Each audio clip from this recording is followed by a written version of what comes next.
Hello and welcome here to TalkFCB and welcome back to the channel here today, guys. We do have a full Barça news roundup coming your way, and we're going to be talking today about Guido Rodriguez. Also got some thoughts there on Ferran Torres and his future, but the main topic by far and away today, it has to be the Vitor Roque situation. Could he genuinely leave the club on loan? And for me, this goes really deep into the club here. There's lots of different factors at play, and we're going to be talking about the full situation. We have to. So come on, and let's do this. Because I do want to say a big thank you indeed there to the support right now, once again, from Max, who is looking for and expecting a big summer from Barça. And I've also got to say a big thank you to Ahmed from Sudan. Really do appreciate the super thanks support. And I want to start by talking here about Guido Rodriguez there, the Real Betis and Argentina midfielder, because this right here, it looks like a deal that is going to be happening this summer on a free transfer, arriving on a contract there of 2 years plus the option of an additional one. And it does seem as though this is a big Xavi target, because even going back to last summer, to be honest, and also the January transfer window, he's always been looking at Gido. Barca have had very good scouting reports on him after losing Sergio Busquets. Xavi was desperate, of course, for a pivot, and he's seen as a low-cost option, somebody there to come in and add depth through the team, to add quality in that area, and certainly there it has Xavi's blessing, because of course we do know that Oriol Romeo is pretty much certain to be leaving the club this summer. That's of course what Barca are hoping happens. They do not count on Romeo at all, and I think when you're looking at the two of them, what Gido is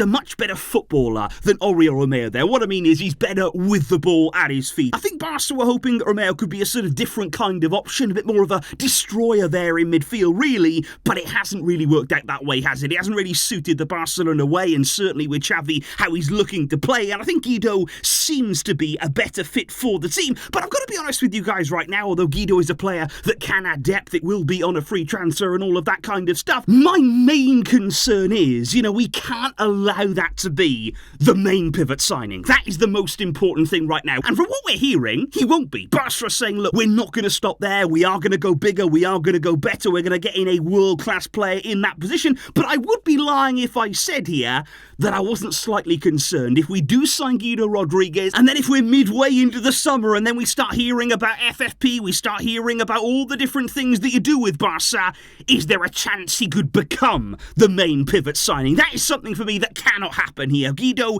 is a good addition, he's a solid player, but we need world-class quality in that area. We need to go out and make a real top-class signing. That is what Xavi will absolutely demand.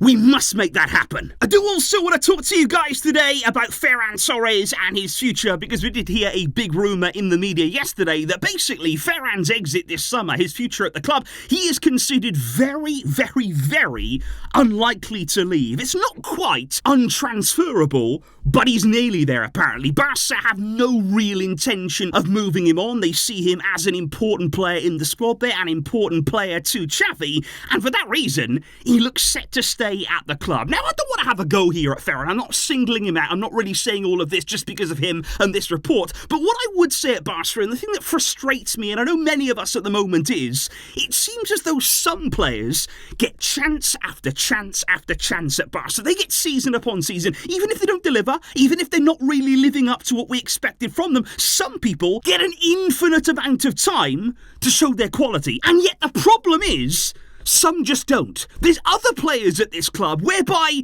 they just don't get chances. They don't get opportunities. They are labelled very quickly as not good enough, and then they're cast aside. And yet others get all the time in the world. And I just wish right here at Barca right now that it was a level playing field for everybody. If you don't perform, if you're not good enough, if you're not showing up, you're not living up to that potential, whoever you are, there must be consequences. And like I say, this is not just directed at Ferran. This is something I've seen at Barca now for several seasons.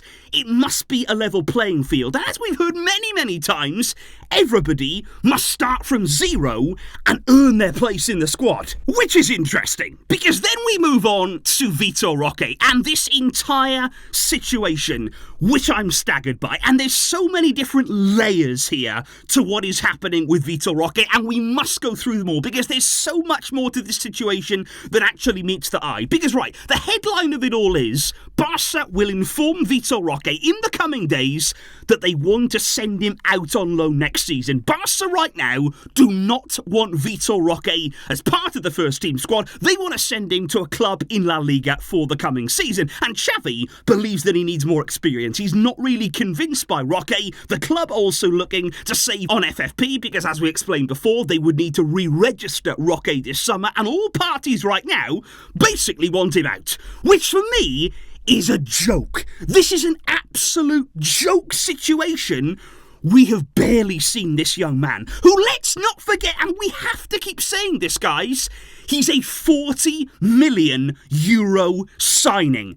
And we're casting him aside here. I know that he's young, and I know that he could go out on loan and come back, of course, and all of that stuff. But at the same time, when do Barcelona loans actually work? Many times we loan players out, they come back worse. They come back in a more difficult situation. They come back with even lower confidence, and sometimes they struggle to find a way back in. And that is why Vitor Roque, he doesn't want to go out on loan. His agent there, Andre Curry, he doesn't want him to go out on loan either. There are real concerns about this.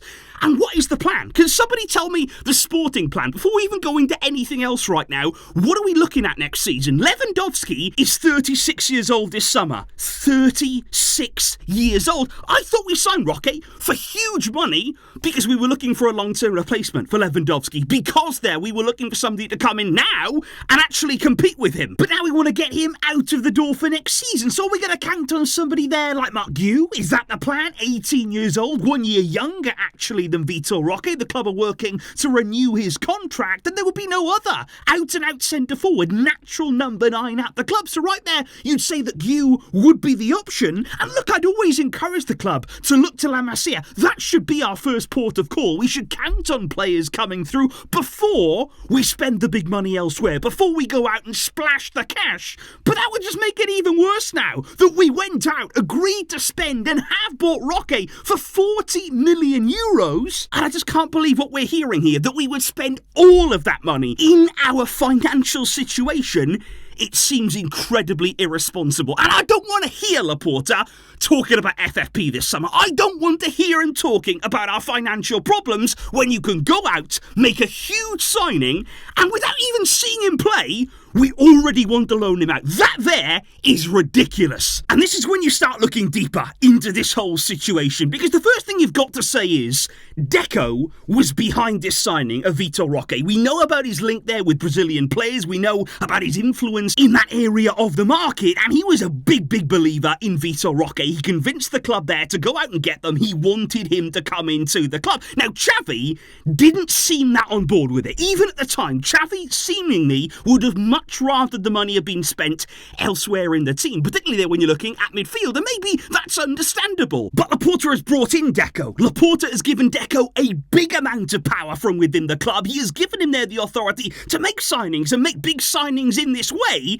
And then once they are here, because you've given him that power, the player is now here. Now it's over to the coach. And what we're seeing, for me, what we're seeing here is Xavi ultimately saying, look, I didn't want Roque. I never asked for Vitor Roque. I don't really believe in the player. And he's simply not really playing him. He is simply now saying, well, look, just loan him out. And it's almost a message here to Laporta, a message to Deco to just say, look, I didn't agree with this signing. And this is why you need to listen to me, maybe, in future signings. And this reminds me very much here of another Brazilian player who came into Barca, Malcolm. Do you remember that situation there? Valverde did not want him. He was not even consulted about that deal. Malcolm arrived on his doorstep and Valverde simply said, well, I'm not playing him then. And we barely saw him either. And then, of course, he quickly left the club.